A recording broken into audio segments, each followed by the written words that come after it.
সন্ন্যাসী, ব্রহ্মচারী আর সতী নারী, এই তিনজনার জমালয়ে বিচার হয় না, তারা সরাসরি বৈকুণ্ঠে টিকিট কাটতে পারে।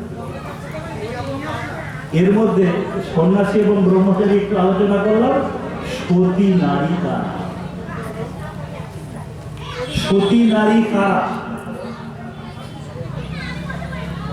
এই প্রসঙ্গে বলতে গিয়ে মহাজনরা বলছেন, কুষ্ঠ বিপ্র রমণী সতী সাধ্বী শিরোমণি, পতি লাগি কইল বাইদি সেবা, জিয়াইল নিজ পতি স্তম্ভিল সূর্যের গতি, জিয়াইল নিজ পতি স্তম্ভিল সূর্যের গতি, তুষ্ট করি মূল তিন দেবা। সতী সাধ্বী রমণী। আমি নিজেকে নিজে সতী বললে তো সতী হতে পারবো না, তার সতীত্ব প্রমাণের জন্য তাকে কি করতে হয়েছিল শোনা। ওই রমণী, ওর নাম হচ্ছে মালাবতী। এতটাই পতিব্রতা, সতী নারীর যেটা মূল লক্ষণ, এতটাই পতিব্রতা, উনি পরের বাড়িতে একটা পরিচারিকার কাজ করতেন, মানে পরের বাড়িতে কাজ করতেন। কিন্তু তার স্বামী কুষ্ঠ রোগগ্রস্ত বিপ্র ব্রাহ্মণ। ব্রাহ্মণের ক্লাসিফিকেশন আছে, জন্মতে জায়তে শূদ্র, সংস্কারাত দ্বিজ উচ্চতে, বেদ পাঠে ভবতি বিপ্র ব্রহ্ম জানয়ত ব্রাহ্মণ। উনি হচ্ছেন বিপ্র ব্রাহ্মণের স্ত্রী, যার বেদ পাঠ শাস্ত্র জ্ঞান অত্যন্ত প্রখর, কিন্তু সেই ব্রাহ্মণ ছিল কুষ্ঠ রোগগ্রস্ত। কিন্তু ওই পতিব্রতা রমণী পরের বাড়িতে কাজ করেও তার স্বামীর 3 বেলা সেবা সঠিক সময় তিনি করতেন। আর চিত্রগুপ্তের খাতায় 3 নম্বর প্রমাণ। চিত্রগুপ্ত হাসি কহে বড় শক্ত বোঝা, যারে কহে ভালোবাসা তারে কহে পূজা। এইবার পরের বাড়িতে কাজ করছে, ওখান থেকে পয়সা পেয়ে, তার থেকে খাবার পেয়ে না নিয়ে আসলে তার সংসার চলে না। কিন্তু 3 বেলা স্বামীর সেবা করে তারপরে তিনি গোবিন্দের কাছে পুজো দেওয়ার জন্য বসতেন। দেখুন কতটা পতিব্রতা। কিন্তু বাদ সাধলো কোথায় জানেন? পুরুষ খুব দুষ্ট জাত, পুরুষ যাত্রা খুব দুষ্ট। শাস্ত্র বলছে, পুরুষ ভ্রমর জাতি নানা ফুলে করে গতি। এই পুরুষ একটা এমন জাত, দেখবেন মধুকরের মতো স্বভাব, বিভিন্ন ফুলে একটু না বসলে পুরুষের ভালো লাগে না। শাস্ত্র বিভিন্ন জায়গায় রয়েছে, দেবতারাও ওই জায়গা থেকে স্খলিত হয়েছে, আছে না? ওই কুষ্ঠ রোগগ্রস্ত ওই ব্রাহ্মণ, তাকে প্রত্যেকদিন একটা ঝুড়িতে করে ওই মালাবতী কাঁধে করে নিয়ে যেত গঙ্গা স্নান। কিন্তু গঙ্গা স্নান করতে যখন নিয়ে যেত, গঙ্গার ওই পারে এক সুন্দরী রমণী ওই সময় স্নান করতে আসত। দেখে ওই বিপ্র ব্রাহ্মণের মনে একটা কামাতুর বাসনা দিয়েছে। ওই কুষ্ঠ রোগগ্রস্ত, তবু দেখুন ওই যে বলছিলাম, কাম ক্রোধ লোভ মোহ মদ মাৎসর্য তার প্রথম কাম। এই কামাতুর আর ক্ষুধাতুর, এই 2 জাতীয় লোকের ভজন হয় না। কথাগুলো নোট করে নিয়ে যান। কামাতুর আর ক্ষুধাতুর, খালি খাই খাই খাই খাই করে আর চোখের দৃষ্টি ভালো না, এই জাতীয় লোকের কোনোদিন ভজন হয় না বাবা। তাই ওই কামাতুর ব্রাহ্মণ বিপ্র, পণ্ডিত, শাস্ত্রজ্ঞ, কিন্তু ওই জায়গাটিতে ধরা খেয়েছে, জয় করতে পারেনি, নিজে কুষ্ঠ রোগগ্রস্ত। তবু ওই চোখের দৃষ্টি, একটু আগে আলোচনায় বলে গেলাম না, চক্ষু কর্ণ নাসিকা জিহ্বা ত্বক বোঝাতে গিয়ে ওই চোখ দিয়ে দেখেছে, দেখে তার মধ্যে একটা বাসনা জেগেছে। আবার পরের দিন এসছে স্নান করাতে, নির্ধারিত সময়ে ওই মালাবতী স্নান করাতে নিয়ে আসে। ওই ব্রাহ্মণ ফেল ফেল করে তাকিয়ে থাকে, যে ঘাটে স্নান করছে তার উল্টো দিকের ঘাটে ওই সুন্দরী, অতিশয় সুন্দরী রমণী, তাকে দেখে তার মনে বাসনা জেগেছে।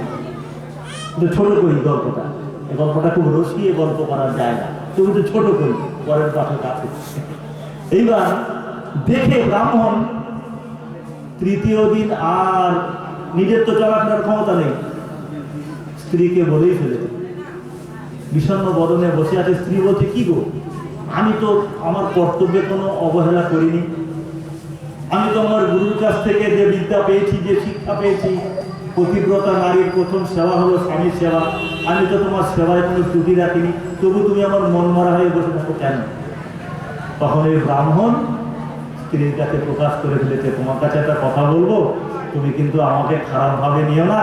আসলে দেখো, সত্যি কথা কি, তুমি যখন আমাকে স্নান করাতে নিয়ে যাও, ওই পারে যে রমণী স্নান করে না, আমার যেন মনে হয় ওর সঙ্গে আমি একটু গল্প করবো, আমাকে তো নিয়ে যাবে। দেখুন, অন্য স্ত্রী হলে কি করতো?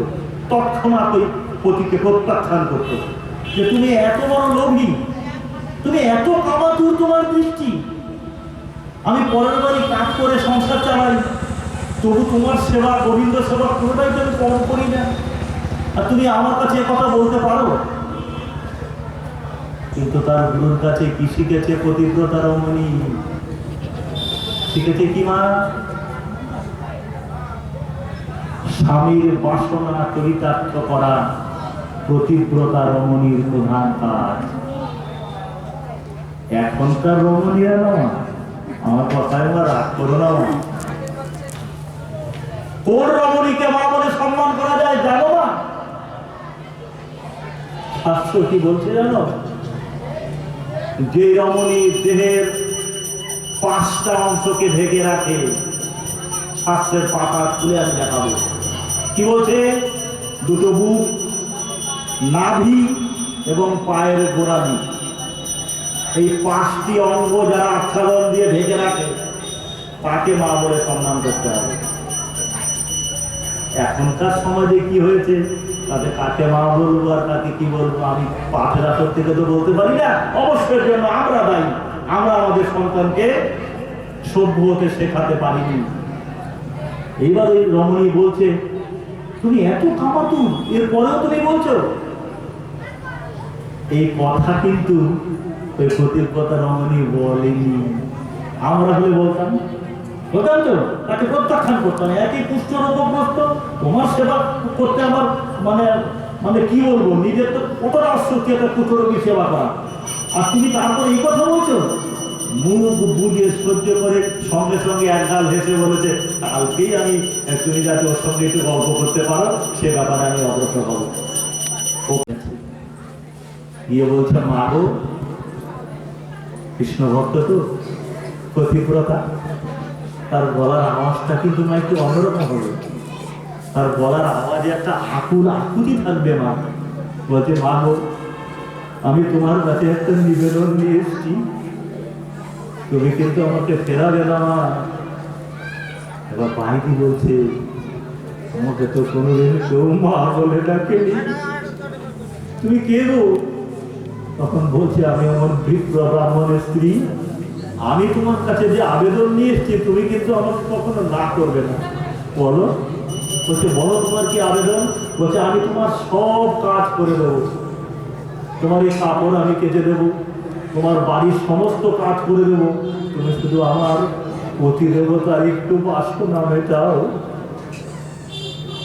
এই কথাটি বলেছে, বলা তোর মানুষ তো মা, একটা পয়সার জন্য হয়তো ওই পেছনে গেছে।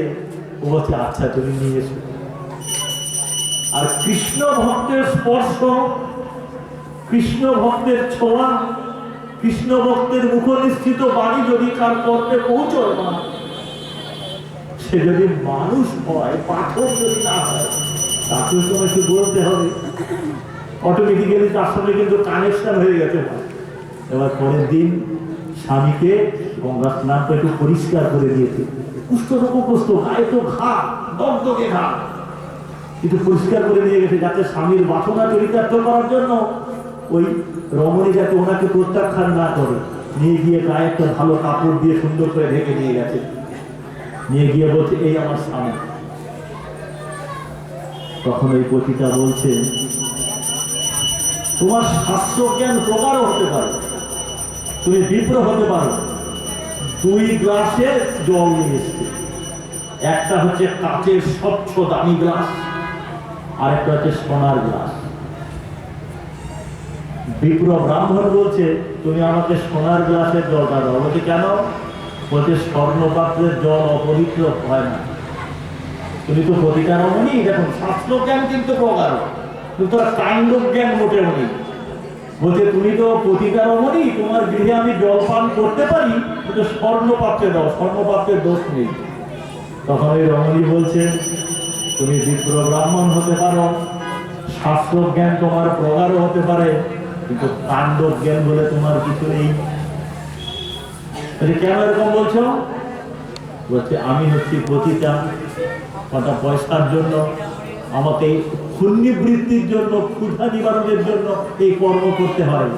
আমি 12 ঘাটে জল খাই, আর তোমার ওই স্ত্রী হচ্ছে আসল সোনার গ্লাস, আমি হচ্ছে কাঁচের গ্লাস গো। তখন ব্রাহ্মণ ওই পতিতার কাছে জ্ঞান শোনার পরও দিব্য জ্ঞানে নাড়াচাড়া করে, তখন ও ওখান থেকে ফিরে আসে। দেখুন ফিরে আসার সময় যে ঘটনাটা ঘটলো, সতী হতে গেলে কত পরীক্ষার সামনে পড়তে হয় দেখুন না। ব্রাহ্মণ ফিরে আসবে, ফিরে কি করে আসবে? ওই ঝুড়ি করে নিয়ে আসবে, নিয়ে যেয়ে আসতে এই ঘটনায় অনেকটা বিলম্ব হয়ে গেছে ওই পতিতার গিয়ে। বনের মধ্যে দিয়ে পথ দিয়ে যখন যাচ্ছে, ব্রাহ্মণের পাটা ওই ঝুড়িতে করে ঝুলছে,